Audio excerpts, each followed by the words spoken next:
Hello guys and welcome back. Today we continue with the painting and weathering of the Marder 2 from Tamiya in 1:35 scale. For this kit I want to try something new, using oxide red as a primer. Usually my go-to primer for any AFVs is the Mecha Black primer from Vallejo, but this time I chose their red-brown surface primer. This color should be pretty similar to the real primer that was applied in the German factories. I am covering the entire tank, both inside and outside, like this.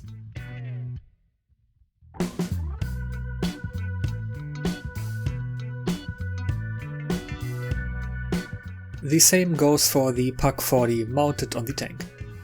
Keeping the kit in smaller sub-assemblies is recommended to reach and cover all corners.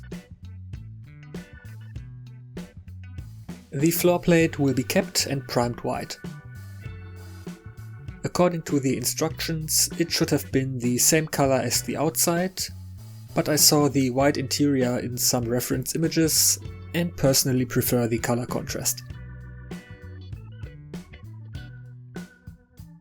The gun barrel would not have been primed red, but instead with a heat-resistant dark grey primer. But this distinction is purely optional as it barely affects the end result. And the rubber tracks are primed with a rust color.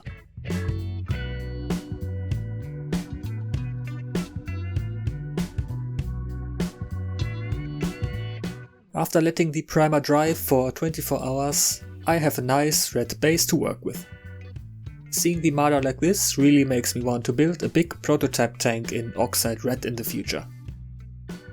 The next step is again something new for me, hairspray chipping. I used dedicated chipping mediums before, but never actual hairspray.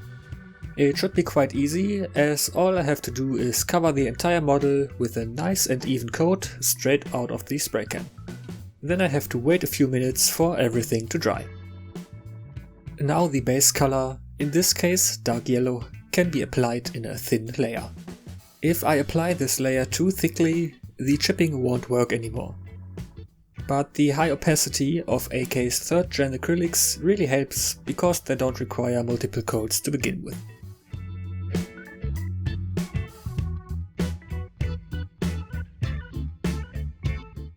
Like with the red-brown, the entire tank on both the inside and the outside is painted.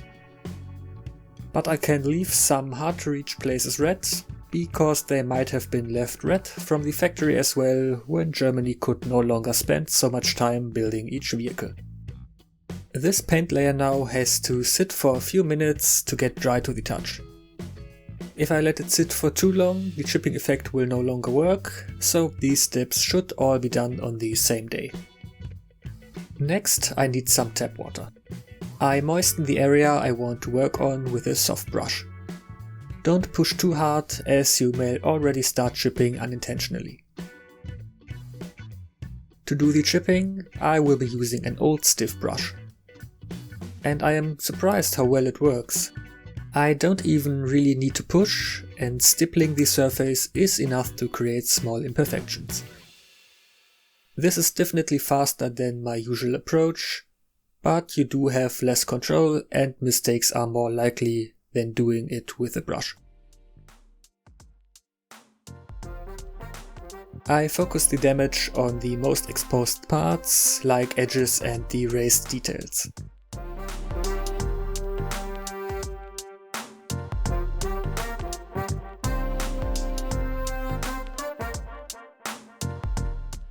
You can also create some easy and realistic scratches with a toothpick by just scraping it over the moist surface. And now I have to wait until everything is completely dry again.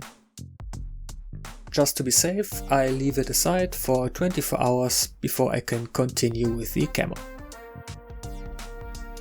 In the meantime, I can do some of the detail painting. The road wheels have an outer layer made out of rubber that I purposefully damaged in the last episode. The instructions tell you to use black for these parts, but I prefer a slightly lighter color like anthracite.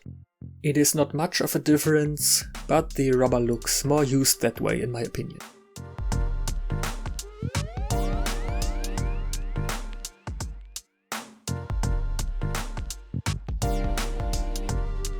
In the last episode, I called this part here the engine block, but I was corrected that this is the gearbox. Not much of it will be visible later, so I just painted it in a metallic color.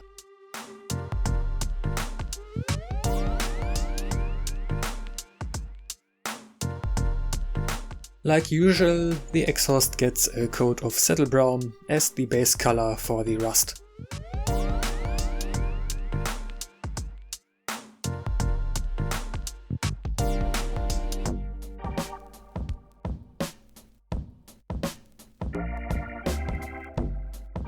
Okay, now that I've spent enough time on the details, the previous dark yellow should be ready and set for the next step. And that means another layer of hairspray, as I will continue to take advantage of this chipping method for this kit. There was a wide choice for camouflage. This time I chose a very simple field applied version with olive green dots and stripes, similar to the one on the box art. Since I don't have to follow any exact instructions, painting is very easy. I just have to be careful not to make the individual spots too big and to paint both sides evenly. As expected, it is recommended to work in thin layers and spray each spot several times. I shouldn't forget that there's a layer of hairspray underneath that I have to activate later.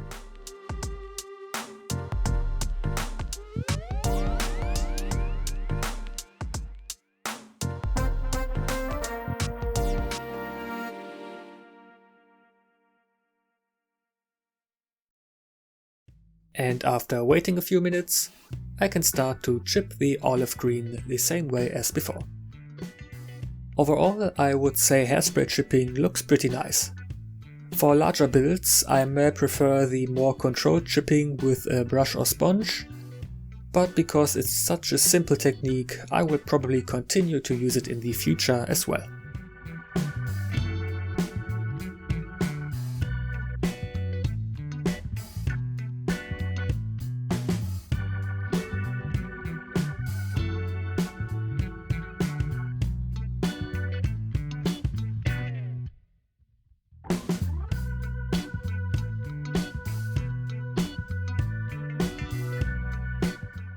And to protect all that work, I have to apply a layer of clear varnish. Since I will continue using washes and enamel paints as well as decals, I am using a glossy one. I prefer mixing my own washes with oil colors and odorless thinner recently compared to the pre-made washes. The pigments in the oil colors seem to be much more consistent once dry. A pin wash is one of the first weathering techniques everyone should try to learn. It is a great way to enhance any details, create shadows, as well as add a first layer of dirt and grime to any model. The gloss varnish allows me to use the physical phenomenon called capillary action to its full advantage. The pin wash almost applies itself and makes this step extremely satisfying. The way the paint flows around all details and makes them pop in an instant is just nice to watch.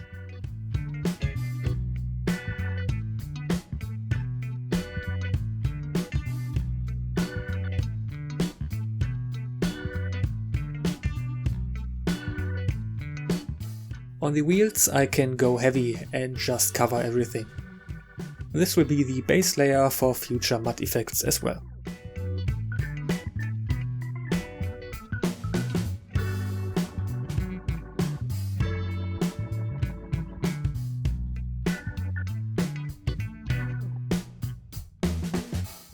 Any spills or mistakes can be removed using a brush dampened with white spirit.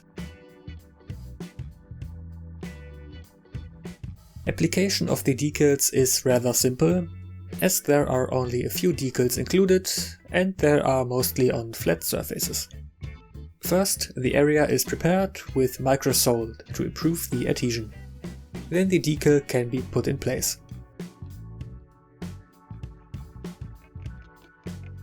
On top of that, I added some microset.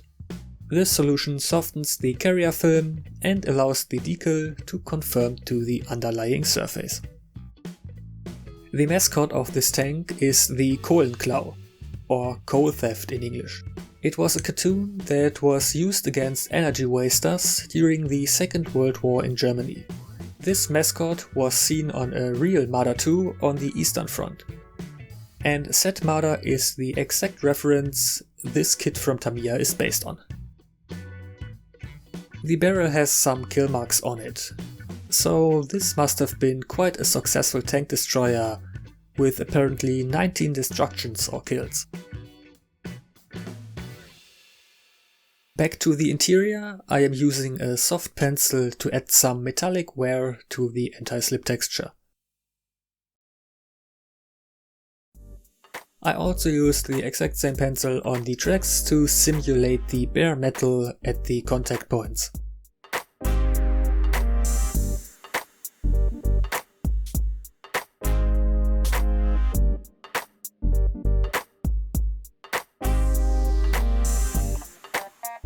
Before I can attach the wheels and tracks to the lower hull, I have to add a bit of dirt behind it. To keep it simple this time, I am using just one pigment, Russian Earth. The pigment is pretty similar in color to the previous wash and should add the needed bit of texture and depth that is still missing. I apply the pigments all over the lower hull with a brush, making sure to concentrate them near the bottom. And be sure to keep the axles free of any unwanted debris, so that it doesn't prevent you from attaching the wheels later. Once I am happy with the placement, I can fix everything in place with Pigment Fixer.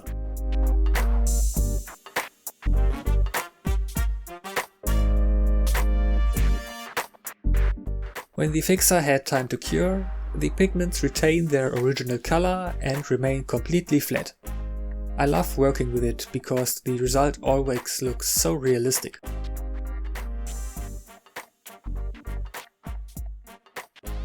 And now I can attach all the road wheels, drive sprockets and idler wheels.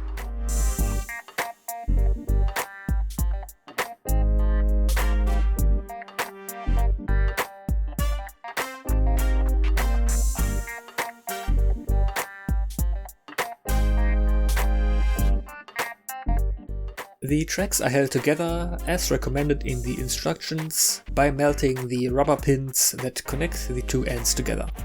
However, just to be safe, I apply enough super glue to the joints as they will be under some tension later.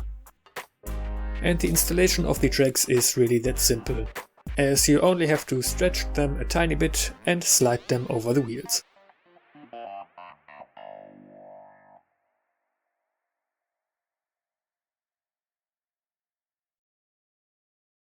Continuing with the weathering effects, I want to add some streaking grimes to the vertical surfaces.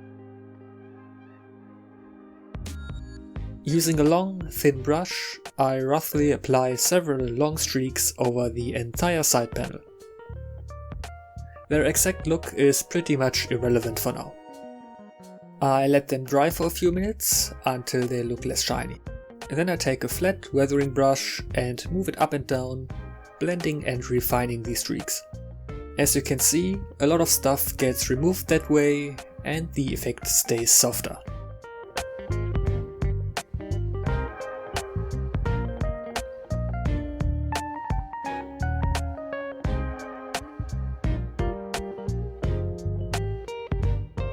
Depending on my needs, I repeat these steps until I have reached the desired level of grime.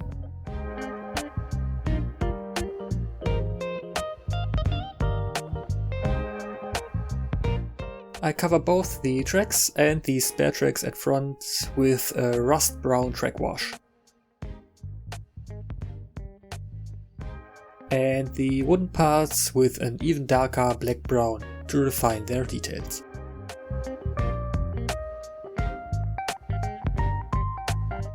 I previously painted all the metal details, like the tools and machine gun, with a metallic gunmetal color.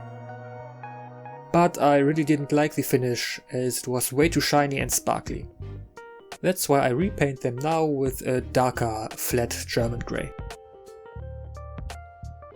This fuel barrel was part of the Tiger one from Tarkom I built before.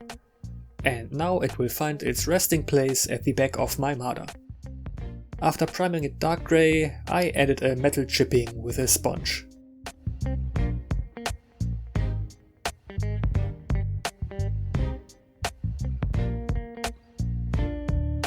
And on top of this metal chipping, I now add yet another layer, but this time with a rust tone.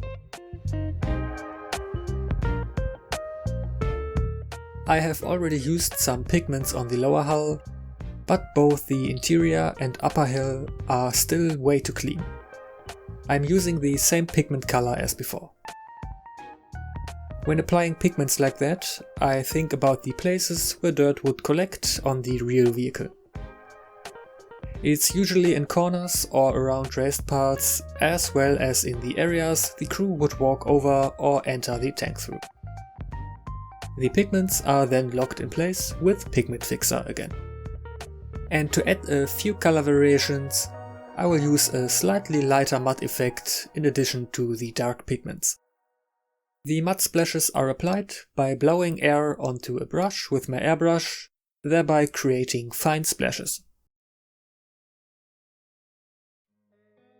And since this mud is an enamel effect, I can later use a brush and white spirit to change the effect and clean any unwanted areas. Those are all the mud effects that I want to apply for now. If I build a diorama for the vehicle in the future, I can adapt the effects to the diorama without having to commit myself yet. Remember the little hooks I added in the first part? I can now use them to attach a thin cord to them.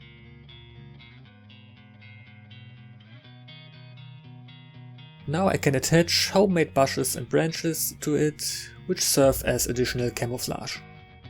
The branches consist of small sea foam twigs to which I attached self-cut leaves. I won't finally attach them yet, because I will wait to see what kind of diorama I will finally build, and will therefore probably replace some of the branches. And that's it for the Marder. Let's take a look at the final results, shall we?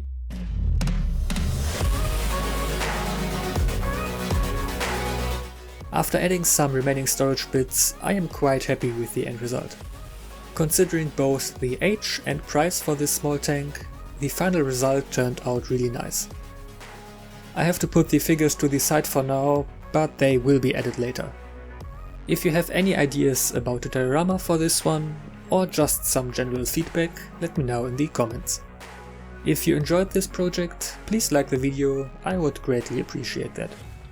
The next project will be much bigger, and we will go back to the current time for that one, so stay tuned. If you don't want to miss it, don't forget to subscribe to my channel. Thank you all for watching, and see you next time.